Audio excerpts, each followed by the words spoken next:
Hey, what's up, everybody? This is Charles. I want to welcome you guys to another episode of the Dreamerspro Show, where we cover everything from sports, hot topics, classic debates, entertainment, where we give you guys a fresh perspective on things and how we see them. And in today's episode, the topic is, will Skip Bayless regret doubting Giannis Antetokounmpo this season? So that's the topic I want to get into in today's video. But before we get into that, I want you guys to please make sure you go ahead and hit the like button, hit the subscribe button, and hit the notification bell to be notified whenever we drop our content. Also, make sure you go ahead and check out Dreamerspro Max, an online sports community, place you can talk about basketball, chat live during games. So many other cool things. We have that linked in the comment section below, so make sure you check that out. Anyway, let me get into this video here. Now, we all know this season, or the last season and even the offseason, Skip Bayless and others have tried to minimize Giannis Antetokounmpo's accomplishments for whatever reason, right? A lot of people kind of feel like what Giannis accomplished wasn't that impressive. And to me, I think it was extremely impressive what he accomplished, especially in the NBA Finals, right? But Skip Bayless seems to be one of the people that have been very critical of Giannis Antetokounmpo. And sometimes it does make me scratch my head, right? It does, because I've heard Skip Bayless really give a lot of support to people like Ben Simmons. He sees so much upside in Ben Simmons' game, and he sees so many holes in Giannis's game. And I'm like, I don't understand what is going on here. Like, what am I missing in all of this? Right? Ben Simmons has made some all-star teams and all-defensive teams. It's pretty good. Giannis Antetokounmpo has won 2 regular season MVPs, back-to-back, I think, a Defensive Player of the Year, and an NBA championship. I don't understand how you can be hypercritical of this guy and then the guy that hasn't accomplished not even a quarter of what the other guys accomplished. You have so many positive things to say about him. So those are one of the things I don't understand. And we all know Skip Bayless is known for being a LeBron James critic. I think he thinks LeBron is great, but I don't think he believes LeBron is as great as to the extent that people try to make him out to be. I think that's really how Skip Bayless kind of views LeBron James. However, there have been many occasions in which I've seen Skip Bayless and Shannon Sharpe on their show Undisputed go back and forth at each other, and have some heated debates about Giannis, right? And Shannon Sharpe has always, said, and I agree with Shannon Sharpe, that, listen, number one, why are we being so hypercritical of Giannis Antetokounmpo and talking about he's not skilled in all of these different things? But when we had Shaq, we applauded him. He was heralded, Shaq is so dominant and this and this and this and this. We never took shots at Shaq, but when it comes to Giannis, all of a sudden we have issues with him. And Shannon Sharpe makes a good point, and I agree with him. Both Shaq and Giannis are dominant players. They're just flat out dominant. They're dominant, and that's all it is.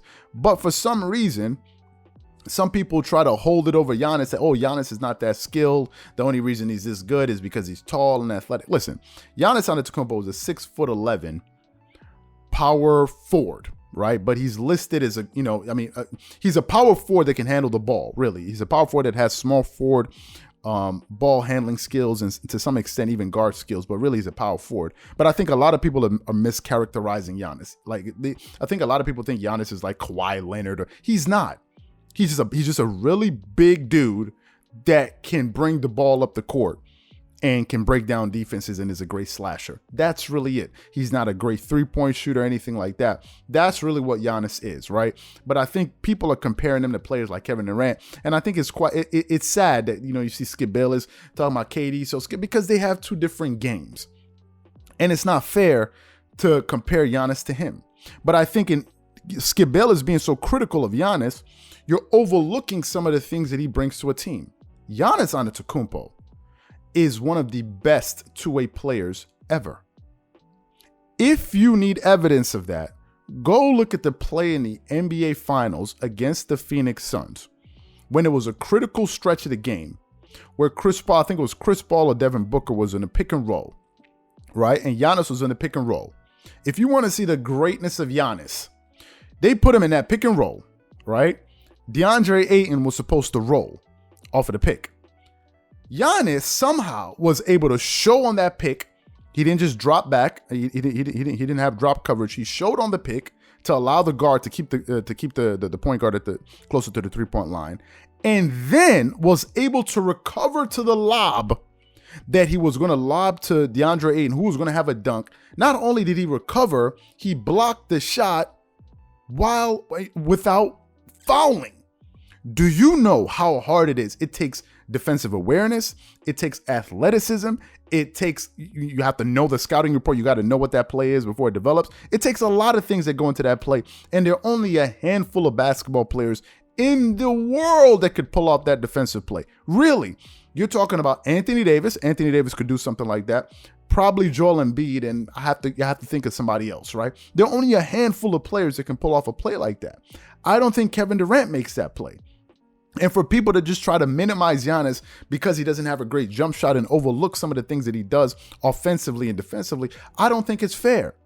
Giannis Antetokounmpo, yes, he won't give you a 50, 40, 90 season, but let me tell you what Giannis Antetokounmpo will give you in a regular season. Giannis Antetokounmpo, just last season, for example, he scored 28 points per game. He shot 57% from the field. He shot 30% from the three, 68.5% from the free throw line. And that was an improvement, by the way. He got you 11 rebounds, 5.9 assists, 1.2 steals, and 1.2 blocks. Ladies and gentlemen, these type of numbers just don't grow on trees. They don't grow on trees. But nevertheless, a lot of people seem to feel as if the only reason that the Milwaukee Bucks won because it was a fluke. And let me say this. Would the Brooklyn Nets have been more formidable if they were at 100% health? Absolutely. Would they have been a harder opponent to defeat? Absolutely. But you could say the same thing about so many other teams like the Clippers, the Lakers, the Nuggets, etc. If those teams were fully healthy, maybe their playoff run would look different.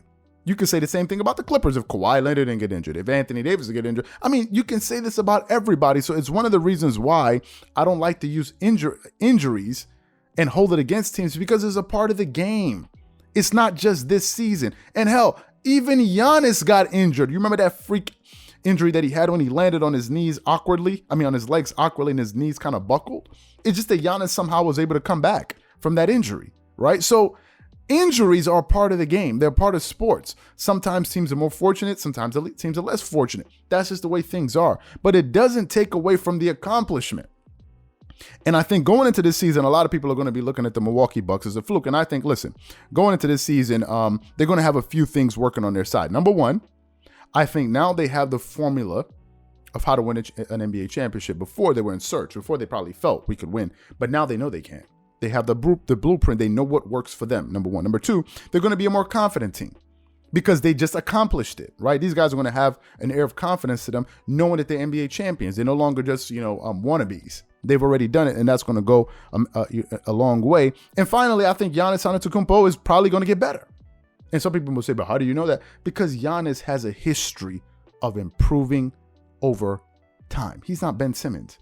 I was listening to an old debate that I heard after Ben Simmons' Game 6 performance, and people were like, even some people make this argument in the comments, like, you can't hold it against Ben Simmons because you knew what his deficiencies were, and it was your fault that you paid him. Yes, we all knew, right? We all knew that when Ben Simmons came into the NBA, his first season, he averaged 15 points per game, shot 54% from the field, 0% from the three, 56% from the free throw line, got you 8.1 rebounds, 8.2 assists, and 1.7 steals. What we didn't know was that 4 years later, he would be averaging 14 points per game, shooting 56% from the field, 30% from the three-point line, 61% from the free throw line, basically making no threes whatsoever, getting you 7.2 rebounds, 6.9 assists, 1.6. Basically, his numbers are the same. His three-point shooting has not improved. His perimeter shooting, meaning like his mid-range jump shot, is non-existent. No one predicted that. No one thought he was going to be stagnant. Ben Simmons has been stagnant. He's been the same for 4 years, right? Giannis, on the other hand, has improved every single year he's been in the NBA. First season, he averaged 7 points. Next season, he averaged 12.7. Next season, he averaged 17. Next season, he averaged 23. Next season, he averaged 27. I think that's the year he won his first MVP. Next season, he averaged 27.7, 29.5. His number just got better over time. Giannis has been improving over time. His accolades are the proof of that.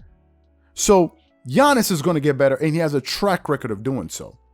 So I think the Milwaukee Bucks are going to come back again this season. I think they're going to be formidable. I think obviously the East is going to be tough, but I wouldn't write them out. I wouldn't write them off. And I think they're going to be a tough out, right? They're going to be a tough team to beat because they are the NBA champions after all. And I think, and I wouldn't be surprised if they make it to the Eastern Conference Finals. Am I saying they're going to win the NBA championship? No, because I'm not ready to make such a prediction in August. I mean, in September, whatever it is. But I think they're going to be formidable, and I think maybe these guys are going to regret doubting this guy because what he accomplished was legit. And if you look at his Game 6 performance in the NBA Finals, you'll be hard-pressed to show me another performance better than that I saw in that Game 6 in the NBA Finals. That was one of the most impressive single-game performances I have ever seen on that stage. Those are my thoughts. So what I want to know from you guys is, do you think that Skip and some of his the people doubting Giannis Antetokounmpo will regret it this season? Whatever you guys think, please leave your thoughts and comments in the comment section below. Again, if you enjoyed the video, be sure to make sure you go ahead and hit the like button, hit the subscribe button, and hit the notification bell to be notified whenever we drop our content. Once again, this is Charles here from Dreamerspro, wishing you guys an amazing day and catch you guys on the next episode.